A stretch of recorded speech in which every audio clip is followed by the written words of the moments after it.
Yeah, thank you for coming on Between Bands. I'm here with Simone. Is your artist name just Simone, or is it Simone Comes Alive?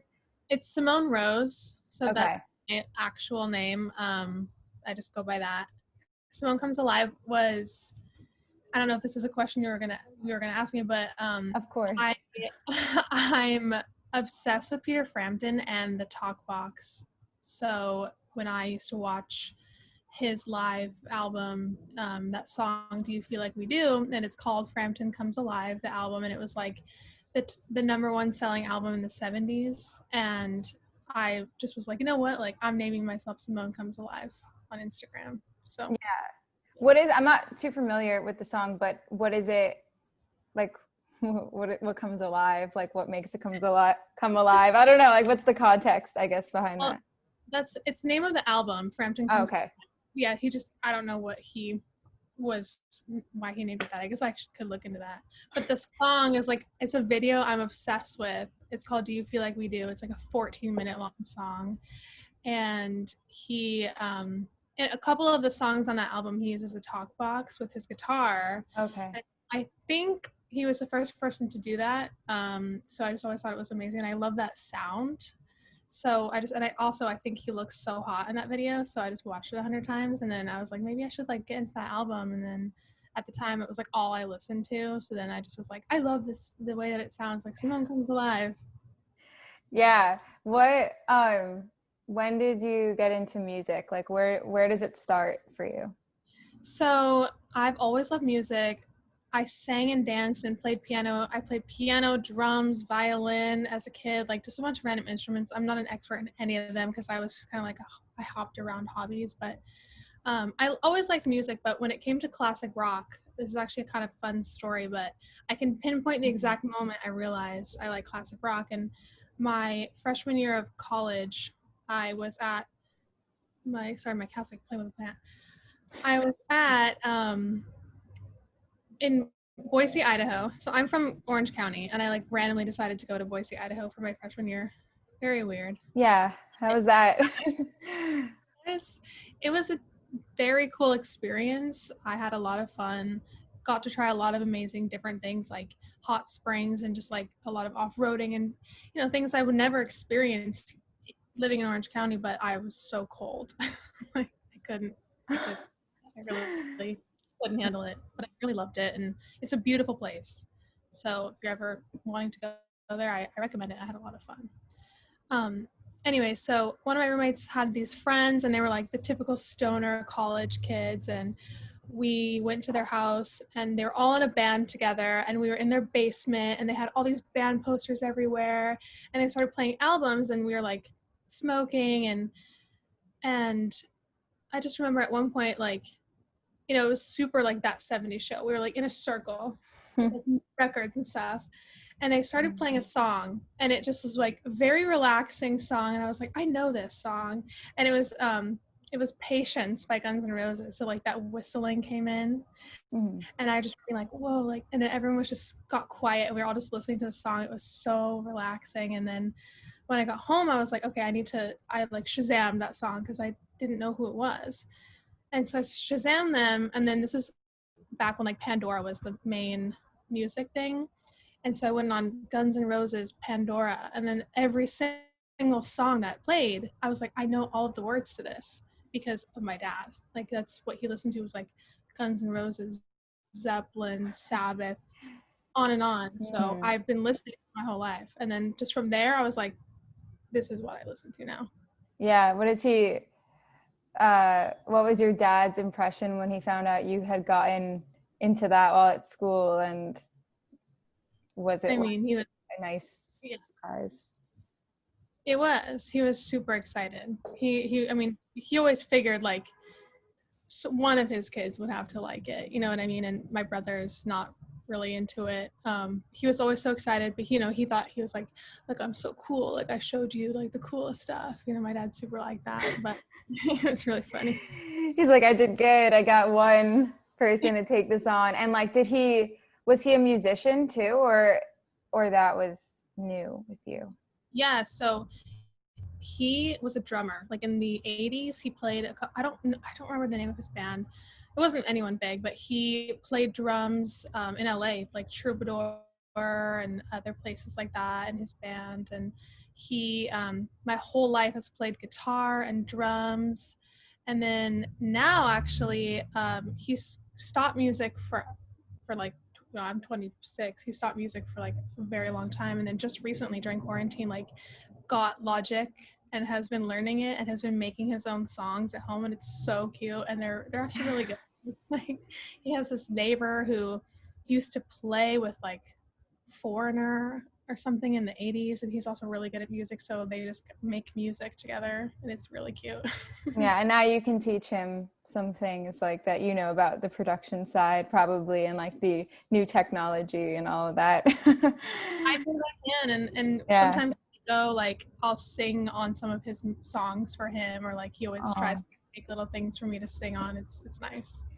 Yeah, you have literally like an incredible voice. Like when this is gonna sound, I mean, like when did you know, like, okay, I have a voice, like a gift, you know, I should probably use this. Was there a moment, or was that kind of like your whole life people were telling you that?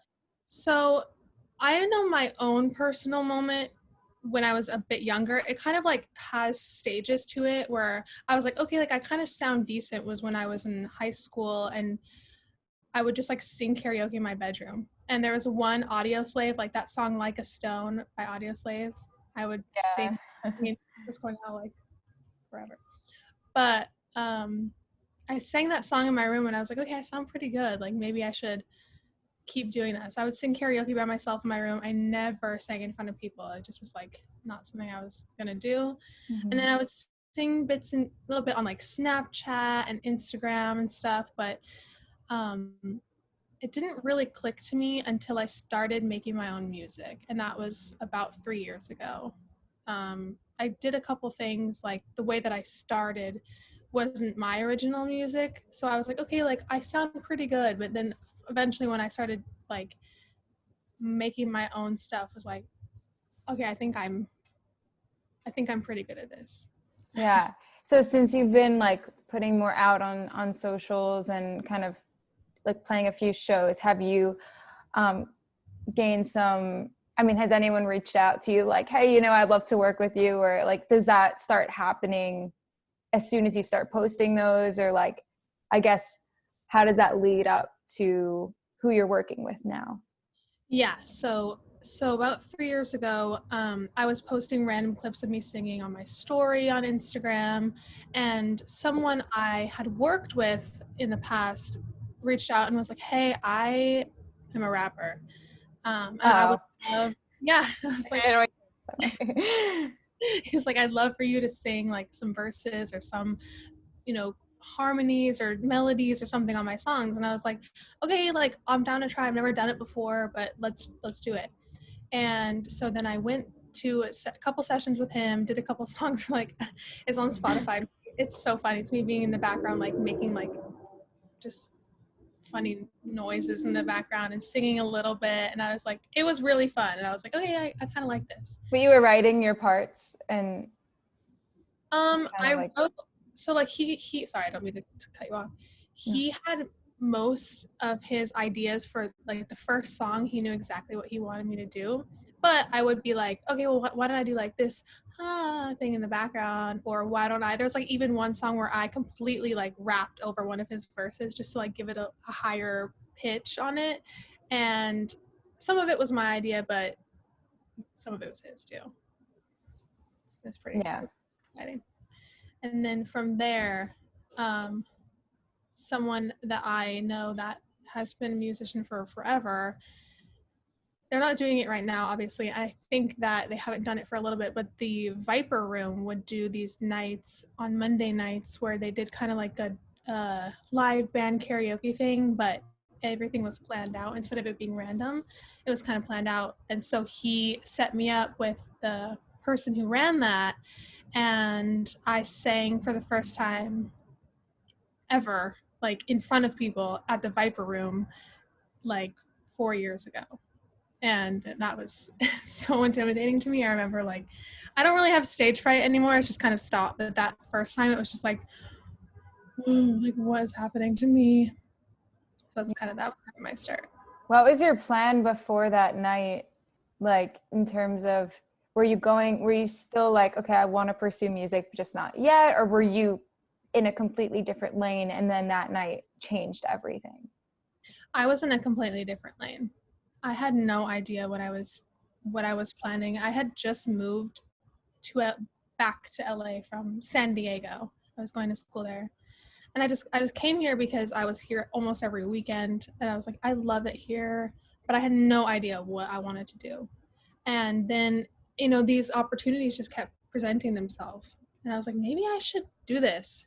And then when I started, like, another thing is, after that I kept posting on Instagram, and then another producer reached out and was like, hey, I recently started producing at home, I would love to do something with you. My friend Colin, he's amazing. So we started for about a year just like working together, making a bunch of different songs. So that was another thing that came from me posting on Instagram, was someone reached out and just was like, let's try some stuff. And it was really cool. Yeah, so is your stuff with him what's coming up next, or have you been writing your own things during quarantine, or like how has your music now come together? Yeah. So that music with Cullen isn't what I have coming up. I've even had something completely different at the beginning of this year, right before quarantine started, where I met someone. We made about 10 songs together. I was working in an amazing studio on Sunset. We had all my Wow. friends coming in and playing music, and it was going to be this whole thing. And then quarantine happened, put it on pause. Totally great. The songs are amazing, so hopefully those can come out at some point.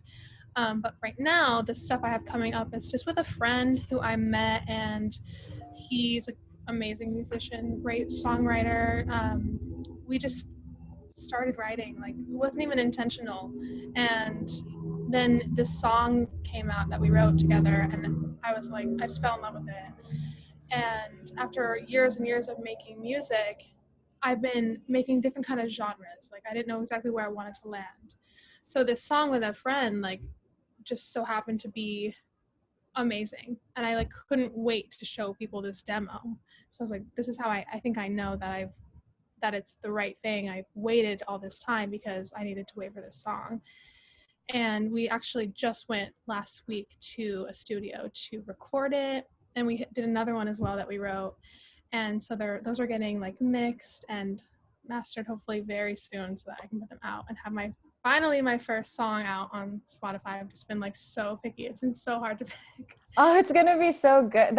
I mean, honestly, just the way you came into everything, like performing at the Viper Room, like for your first concert, it's kind of legendary. And then just to kind of go from there, it's like, I don't know. I feel like, I don't know. It's gonna be a lot of excitement built up. I feel like in all your followers and everyone that's listening, like,